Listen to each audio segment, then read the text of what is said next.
Sir काय घटना घडली नेमकी नसरापूरमध्ये काय झालं? नमस्कार. काल नसरापूर या ठिकाणी एक खूप दुर्दैवी आणि दुःखद घटना घडलेली आहे. यामध्ये एक अल्पवयीन 3.5 वर्षाची मुलीवर अत्याचार करण्यात आला आणि त्याची त्यामध्ये हत्या झाली.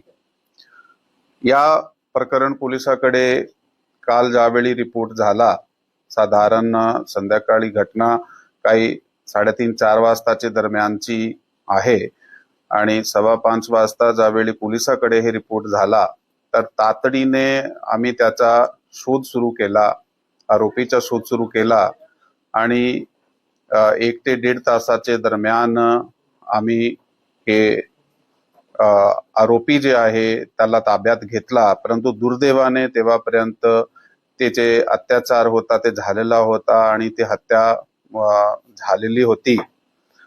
या प्रकरणामध्ये BNS कायद्याप्रमाणे 137(2), 103, 64, 74, 140(1), 140(3), पॉक्सो कलम 468-12 तहत FIR क्रमांक 169/2026 राजगड पोलीस स्टेशन या ठिकाणी दाखल करण्यात आलेली आहे.